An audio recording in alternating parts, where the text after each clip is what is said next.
Cours, électricité d'entretien, industriel, explication et présentation par Rothman Gabardi. Information sur le métier, définition du métier d'électricien, de maintenance, industriel. Normes et règlements. Comme vous le savez tous et comme on l'a déjà vu dans l'article. Danger de l'électricité et prévention. Les machines électriques tournantes. Le but assigné à une machine électrique tournante est une transformation de l'énergie mécanique en énergie électrique et vice-versa. On va voir les dangers et les menaces que toute personne peut rencontrer, et spécialement nos chers électriciens. Mais ne vous inquiétez pas, vous allez aussi apprendre les mesures préventives à prendre avant tout risque et même les mesures de sauvetage après un accident électrique. Transformateur électrique, rôle et processus. Découvrez dans cet article le rôle, le fonctionnement et l'utilisation du transformateur électrique. Cet article traite les procédés de démarrage des moteurs asynchrones triphasés, le branchement du moteur, les avantages et les inconvénients de chaque procédé. Définition du métier d'électricien, de maintenance, industriel. L'électricien de maintenance industrielle est un technicien.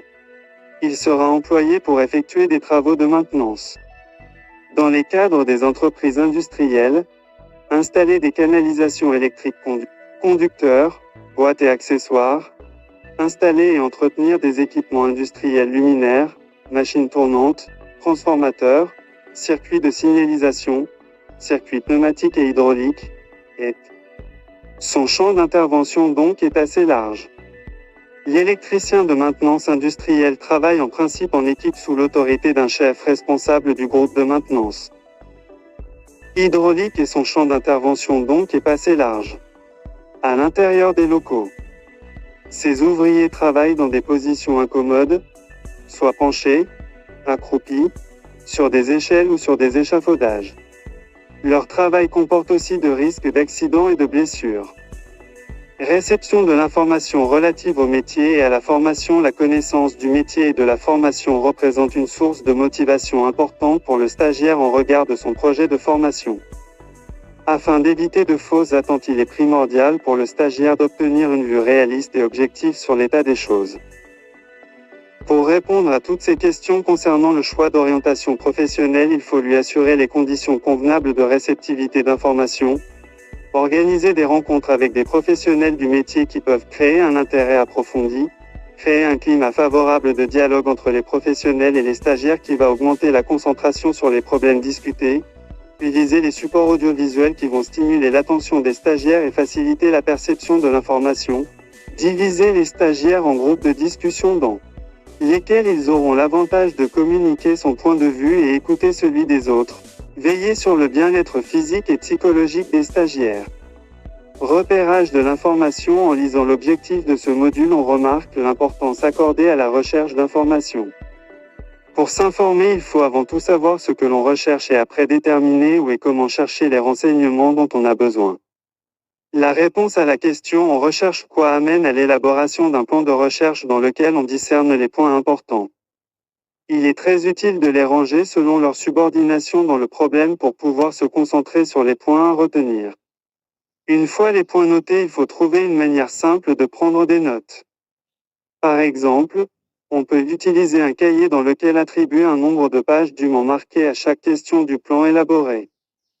Le plan va aider le stagiaire plus tard dans l'élaboration du rapport car la manière de présenter et de structurer les notes déjà peut être répétée dans la préparation du rapport. 1. 4. Moyen de recherche d'information. Le moyen, le plus ancien, de s'informer et de passer de porte en porte et de poser les questions. Sans le nier directement, il faut tout de suite remarquer que cette façon de faire prend beaucoup de temps. Dans le siècle de Tim Monet, on aime procéder par des moyens plus rapides. Pour recueillir rapidement de l'information, on vous suggère quelques moyens.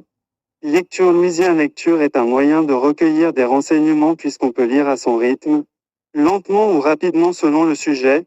On peut aussi écrire des notes et prendre le temps de réfléchir. On peut lire des articles et des annonces dans les journaux et des revues, des ouvrages spécialisés en électricité de maintenance industrielle. Observation et critique constructive. L'observation permet de voir d'autres aspects de la réalité, radio, télévision, Internet, cassettes vidéo, visite d'atelier. Examiner une situation ou un document d'une façon critique, c'est exercer son jugement et chercher à retirer le maximum d'informations de ce qui se présente à vous. Cette attitude critique doit être adoptée face aux informations et au contenu des documents qui seront donnés, en regardant un film et même en centre de formation au terme du programme de formation de la filière. Car les employeurs d'aujourd'hui cherchent des techniciens capables de porter un jugement critique sur le travail qu'ils font et qui n'hésiteront pas à suggérer des solutions intelligentes aux problèmes qui se présentent. Les techniciens doivent donc non seulement maintenir une attitude critique concernant leur travail, mais doivent également être en mesure de recevoir et de transmettre l'information en communiquant efficacement avec les divers intervenants du milieu dans lequel ils évoluent. Communication des rencontres avec des spécialistes du secteur électrique et plus particulièrement avec des anciens stagiaires actuellement en exercice dans des entreprises, vous permettront de saisir de nouvelles facettes du métier. Par ailleurs, pour conserver les informations, on peut utiliser quelques moyennes pratiques, soit, petit carré noir, lire une première fois le texte afin d'en prendre connaissance et une deuxième fois pour bien comprendre les idées nouvelles, petit carré noir, prendre un stylo marqueur pour mettre en évidence ce qui vous semble important dans le texte. Ceci vous aidera à retrouver rapidement les informations. Petit carré noir. Écrire des remarques en marge. Petit carré noir, faire des résumés. Définition des termes tâches. On appelle des tâches les actions qui correspondent aux activités principales à accomplir dans la profession. Elles ont généralement un effet direct et mesurable sur les produits ou les résultats du travail. Elles sont le quoi du métier. Opérations. Les opérations sont les actions qui décrivent les phases de réalisation d'une tâche. Elles correspondent aux étapes des tâches. Elles sont reliées surtout aux méthodes et aux techniques utilisées et aux habitudes de travail existantes. Elles permettent d'illustrer surtout des processus de travail. C'est le comment de chaque tâche. Sous-opérations. Les sous-opérations sont des actions qui décrivent les éléments d'une opération. Elles correspondent aux sous-étapes d'une tâche. Elles permettent d'illustrer les détails du travail. Exemple de quelques tâches relatives au métier de l'électricien de maintenance. Exemple à interpréter des plans, des schémas et des devis identifiés sur des plans, des symboles. Reconnaître les différents symboles identifiés sur les plans, des organes et des éléments, des dimensions, des jeux et des tolérances, des composants électriques, électroniques, pneumatiques, électropneumatiques et hydrauliques et électrohydrauliques. Reconnaître les éléments et les organes de machine. Interpréter les schémas de base électriques, électroniques, pneumatiques, électropneumatiques, hydrauliques, électrohydrauliques. Décrire le fonctionnement des schémas de base. Recueillir l'information dans un devis. Chercher de l'information dans des devis. Reconnaître les termes techniques. Exemple 2. Installer et raccorder des commandes à très basse tension. Interpréter le plan et utiliser le devis. Distinguer les différents types de commandes et de relais et leurs usages. Repérer les renseignements inclus dans les normes liées à l'installation de commandes à basse tension qui sont fournis dans les tableaux, les sections, les articles et les définitions. Déterminer les principaux symboles et composants d'un plan d'installation de commandes à très basse tension. Planifier l'installation. Utiliser les notions d'analyse de circuit nécessaires à l'installation de commandes à très basse tension. Tracer des croquis et des schémas électriques d'installation de commandes à très basse tension. Préparer l'équipement, l'outillage et le matériel. Fixer les boîtes et les relais. Décrire les techniques de fixation des boîtes et des relais. Installer les canalisations. Associer les divers types de conducteurs aux diverses commandes. Décrire les méthodes d'installation des conducteurs de commandes à très basse tension. Effectuer les raccordements électriques. Décrire les méthodes de raccordement des diverses commandes. Fixer les dispositifs et vérifier leur fonctionnement. Décrire les techniques de fixation des divers dispositifs. Mettre des systèmes de commande sous tension. Entretenir des circuits de commande à très basse tension. Décrire les méthodes d'entretien des circuits de commande à très basse tension. Ranger et nettoyer.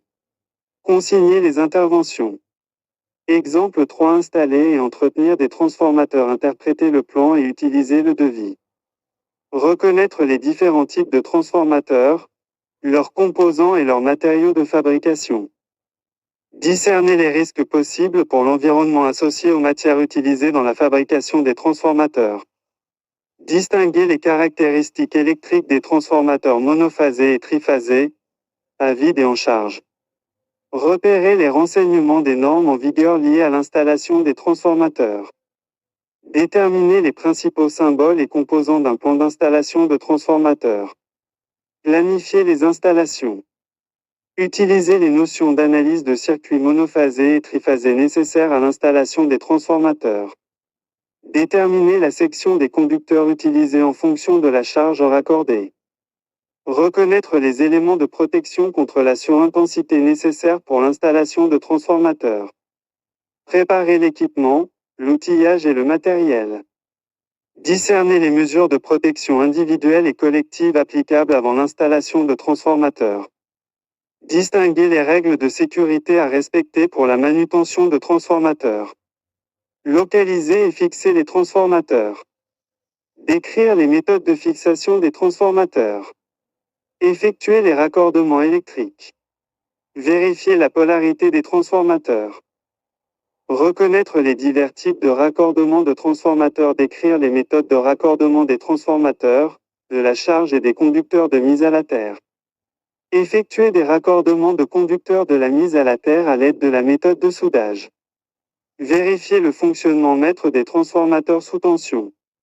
Entretenir les transformateurs. Décrire les méthodes d'entretien des transformateurs. Ranger et nettoyer. Consigner les interventions. Exemple 4. Installer et dépanner des moteurs et des génératrices à courant alternatif et leurs dispositifs de commande. Interpréter les directives, les plans et les manuels techniques. Distinguer les types de moteurs et de génératrices à courant alternatif. Reconnaître les composants des machines rotatives et des génératrices à courant alternatif. Expliquer le fonctionnement des moteurs et des génératrices à courant alternatif. Interpréter les renseignements inscrits sur la plaque signalétique d'un moteur et d'une génératrice à courant alternatif. Expliquer le fonctionnement de différents dispositifs de commande de moteurs et de génératrices à courant alternatif. Reconnaître les dispositifs de protection des moteurs et des génératrices à courant alternatif.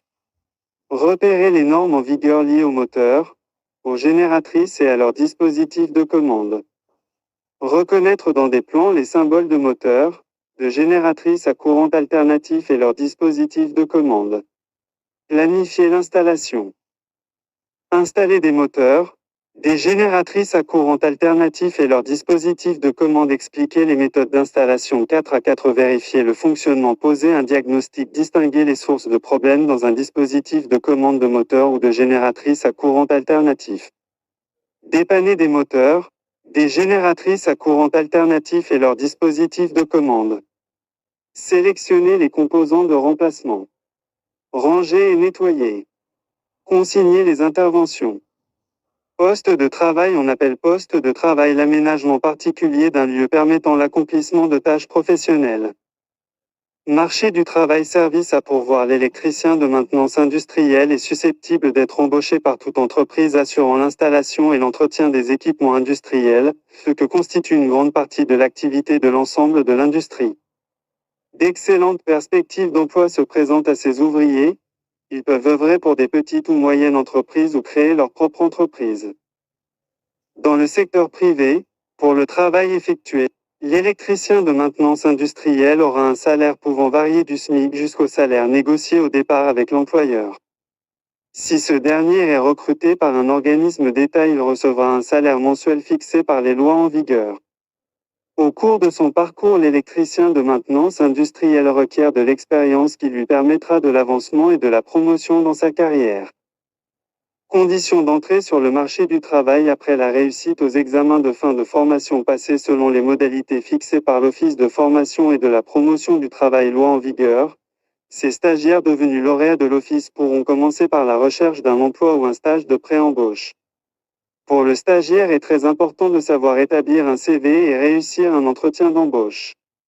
Le CV peut être établi soit en arabe, soit en français. Il doit mentionner nom, prénom, âge, adresse, photo. Le CV est accompagné d'une photocopie de la carte nationale et des diplômes, ainsi que d'une lettre de présentation mettant en relief les diverses motivations pour le poste. Le formateur doit établir un exemple de lettre de présentation ou fournir des copies aux stagiaires. Pour l'entretien d'embauche, il faut des séances de simulation avec les conseils d'un psychologue de la D. R. H. Principales règles permettant de discuter correctement en groupe. Le groupe, à commencer par la famille, occupe une place importante dans l'expérience de chacun. Dans un contexte de travail, les réunions représentent des occasions de communication en groupe. Le succès d'une réunion débute par une bonne préparation tant du responsable que des participants. Les rôles d'animateur et de secrétaire représentent un apport très important dans l'efficacité du groupe et la satisfaction des participants. Le remue-ménage brainstorming et le groupe nominal sont représentatifs de ces nombreuses techniques de travail en groupe. Celles-ci sont de plus en plus utilisées dans les entreprises pour encourager la participation optimale des employés et atteindre la qualité totale. Le processus de communication comprend 5 composants principaux: l'émetteur, le message, le récepteur, le code, la rétroaction. Metteur est celui qui transmet ou demande de l'information. Au cours d'une discussion, cette personne communique des renseignements, donne son opinion et interroge ses collègues. Pour s'acquitter convenablement de son rôle, elle s'efforce d'être objective et accepte que la perception de ses collègues diffère de la sienne. Processus de la communication FIG. 1. La perception est dite sélective parce qu'elle est intimement liée aux besoins, à l'expérience et à la culture de chacun individu. Dans ce contexte, un événement, une personne ou un objet quelconque peut être perçu et interprété de différentes façons par diverses personnes. Conscient de l'influence du phénomène de la perception, l'émetteur s'applique à différencier l'effet de sa perception afin que la communication soit efficace. Ainsi, il distingue l'information qu'il transmet de l'opinion qu'il donne. Message. Le message verbal comprend l'information transmise et demandée et l'opinion donnée. Au cours de la discussion, vous transmettrez de l'information lorsque vous renseignerez vos collègues sur les résultats de votre exploration. Les renseignements fournis devront porter exclusivement sur des faits et n'être exempts d'interprétation. Par ailleurs, vous émettrez votre opinion lorsque vous ferez part à vos collègues de votre interprétation des faits ou de sujets de la discussion. La demande d'information peut prendre la forme d'une question fermée ou d'une question ouverte. La première se traduit habituellement par oui ou non et freine la communication. La seconde, au contraire, alimente la discussion. Ainsi, pour favoriser la communication, vous aurez tout avantage à utiliser les questions ouvertes. Récepteur. Le récepteur est celui ou celle qui reçoit l'information et l'interprète silencieusement. Pour remplir correctement ses fonctions, cette personne doit, par son comportement, manifester une écoute active. Ainsi, au cours d'une discussion, elle est attentive au message transmis, regarde l'émetteur, évite de l'interrompre, lui transmet des signes d'approbation et prend de notes au besoin. Code. Le code permet la production et la conversion du message. On le considère généralement comme le moyen utilisé pour transmettre l'information ou la façon de la faire. Au cours de votre discussion, le code sera la langue que vous utiliserez, la terminologie propre au métier d'électricien d'installation. Afin que vos collègues vous comprennent bien, vous devrez soigner votre langage et utiliser des termes français justes. Danger de l'électricité et prévention. Salut chers internautes et fans de l'électricité. Dans ce nouvel article, on va voir les dangers et les menaces que toute personne peut rencontrer et spécialement nos chers électriciens. Mais ne vous inquiétez pas, vous allez aussi apprendre les mesures préventives à prendre avant tout risque et même les mesures de sauvetage après un accident électrique. Quel courant électrique supporte l'être humain?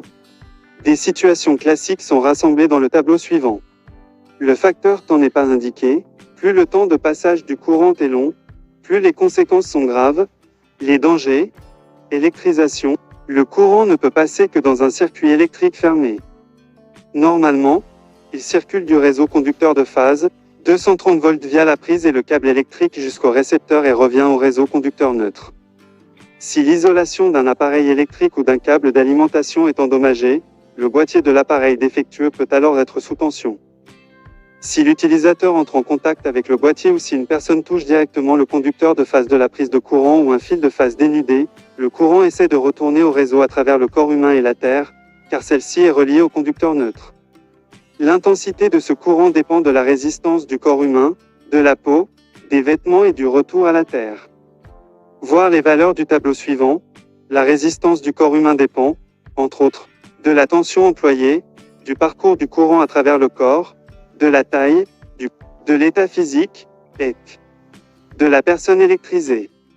D'après le tableau ci-dessus, le courant électrisant peut évoluer dans une grande plage.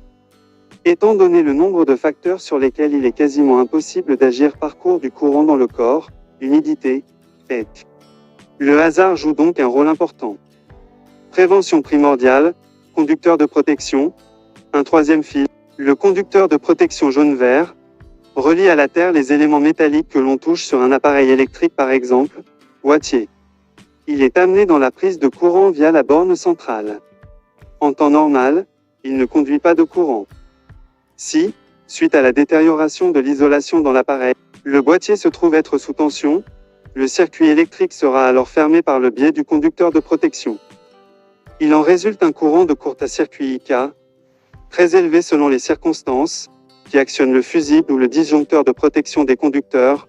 Le circuit électrique est alors interrompu en quelques fractions de seconde max 0,4 secondes. Le boîtier de l'appareil n'est plus sous tension et le risque d'une électrisation est évité.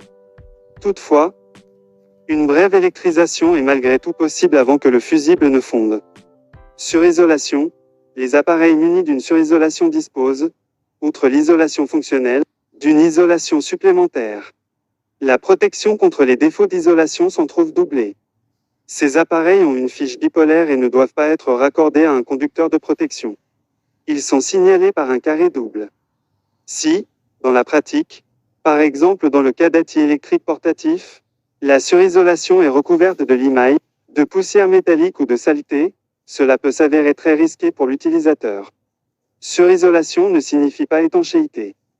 Dispositif de protection à courant différentiel à résiduel DDR. Le dispositif de protection à courant différentiel résiduel DDR coupe le circuit électrique en 0,3 secondes maximum, dès que le courant de retour circulant dans le conducteur neutre est inférieur au courant passant dans le conducteur de phase et que la différence entre les deux atteint une valeur déterminée.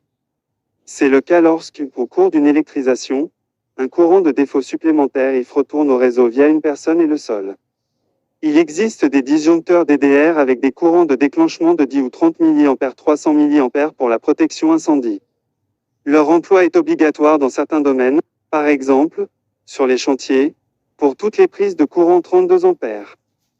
Certains modèles de disjoncteurs DDR peuvent être intégrés dans des boîtes de distribution électrique ou des prises et servir également d'adaptateur ou de prise pour raccorder le cordon d'alimentation d'un appareil ou une rallonge. Tout dispose d'un bouton de contrôle permettant de tester régulièrement par exemple 2 fois par an le déclenchement correct du disjoncteur. Depuis que l'utilisation des disjoncteurs DDR est obligatoire, le nombre d'accidents électriques a diminué de façon significative. Malgré tout, il subsiste des situations où les effets de la protection sont défaillants, et l'emploi d'un appareil électrique dans une baignoire isolée peut se révéler mortel, si le courant qui circule à travers la personne revient via le conducteur neutre et non via la Terre, en tant que courant de défaut. Transformateur de séparation et très basse tension de sécurité, dans un réseau électrique. Le conducteur neutre est relié à la Terre pour des raisons techniques. Par conséquent, si une personne entre en contact avec